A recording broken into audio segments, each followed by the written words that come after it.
Dinesh joins us now via Skype. My friend, always good to see you.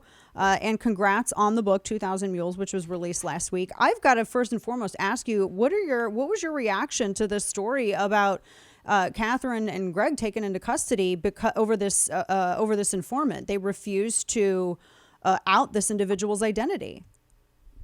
Yeah, it's very shocking and I think unnecessary. So to lay out the story, Catherine and Greg held a kind of forum. They called it the Pit, in which they revealed that an election software company called Conic was storing sensitive election data on Chinese servers in a manner accessible to Chinese officials, the Chinese government, the Chinese Communist Party. And they were like, how can this be okay? And there was a little bit of a public outcry. And then Conic turned around and sued Catherine and Greg, claiming that they had sort of broken into their data and claiming that they were falsely accusing this company and that they were racist because the head of this company, a guy named Eugene Yu, is Chinese. And so this lawsuit was filed. And then shortly after the lawsuit was filed, Eugene Yu was arrested by who? By the LA District Attorney, George Gascon.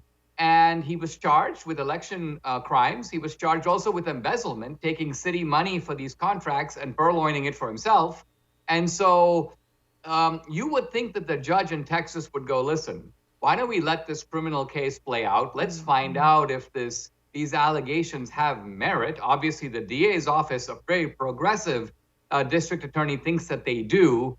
And let's leave aside the question of how you, Catherine and Greg, found out about this. Catherine and Greg say that they had a confidential informant inside the FBI.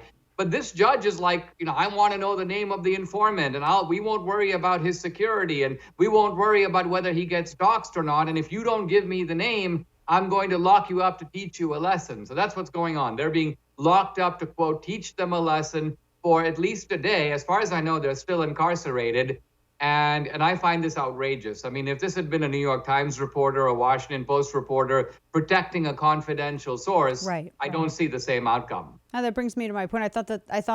Or my observation earlier, I thought the left love whistleblowers because essentially that's what this is. And they, in their duty as citizens, protecting voter integrity, that's exactly what they were doing here. But yet it seems that there is more outrage over the fact that they drew attention to it than the fact that the crime allegedly, but the guy was arrested, as you said, by George Gascon, that bastion of conservatism out there in LA County.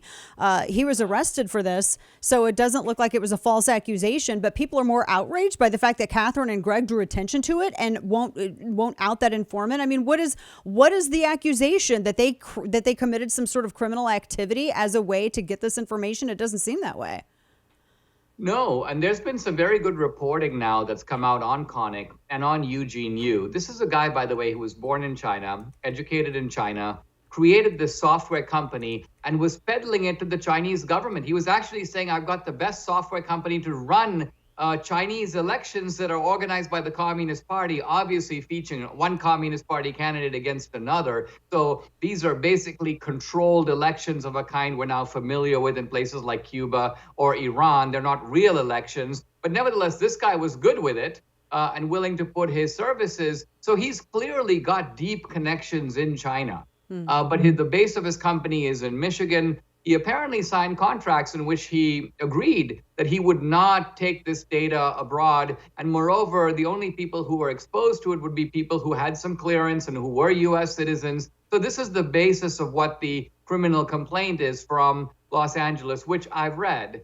So I'm not really sure what's going on in the Texas courtroom, but it looks to me you've got one of these authoritarian, perhaps vindictive judges. And this guy's like, it's my way or the highway. And Catherine and Greg are like, look, our hands are tied. If we reveal this guy's name, no one's ever going to come forward on the voting issue or any other issue and give us information. Let's remember that 2000 Mules started because a whistleblower came forward in Georgia and described a ballot trafficking operation. He said, listen, I don't want my name to be revealed. And we haven't revealed it, obviously. But he said, this is how it works. This is what convinced Catherine and Greg to raise money to buy the geo-tracking data to substantiate and prove a hypothesis that had been put forward to them by this whistleblower. So without the whistleblower, they would not have known how this operation goes, and they wouldn't have known even what data to buy. So whistleblowers are critical to this process, and this is why. But you got to commend their bravery, and I think they will come out of this stronger than ever. So I commend them for sticking by their principles and being willing to, to go to jail for to protect a legitimate source. Yeah, as do I. We're talking with Dinesh D'Souza. Now we have elections coming up just next week, and speaking of 2,000 Mules, there've been some stories coming out about people who want to make sure that they can watch the ballot boxes. And there's always some sort of conspiracy about militias and everything else that have come out from the left.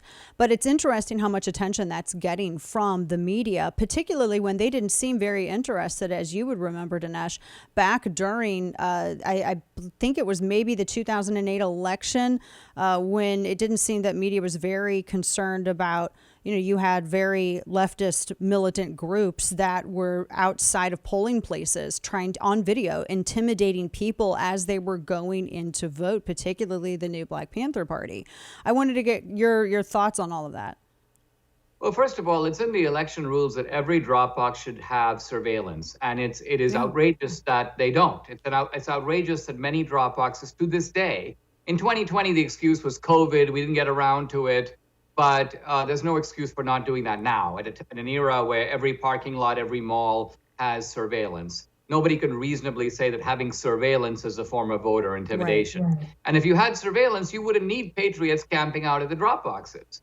Now, with the exception of one image that I saw about a couple guys who looked like they're in military fatigues with a van, which looked a little bit scary. Again, I don't know the details, but with the exception of that, simply watching a drop box is completely legal. In fact, the left went to a judge in Arizona and said, oh, this is voter suppression. And he goes, wait a minute. If someone is not interfering with voters and they're simply camping out and looking to see that no shenanigans are taking place, that's their constitutional right. Now, I see today the Justice Department is trying to weigh in and act like this is some sort of new threat to voting, but not at all. This is basically, I would say this is people who are now awakened to the problem that these drop boxes are really vulnerable and that mail-in and absentee ballot fraud is the most common type of fraud. That's been true for 100 years, by the way. And so we are waking up to their shenanigans, and this is what's freaking them out. Yeah, absolutely. Well, Dinesh D'Souza, the book, which has been released after the documentary 2,000 Mules, is out now. Appreciate the work that you've done on this as well. You've highlighted a lot of important things that I don't think people were entirely aware of, particularly with the ballot trafficking, most importantly. So people hopefully will be on the lookout, and I hope that everyone has gone to go and trained to be poll watchers in their area. That's one of the things one last quick thing, Republicans never really done. Actually, that's going to be my last quick thing for you. Have you noticed an increase in that, by the way? People willingly signing up to make sure that they're working the polls and volunteering and doing what they can?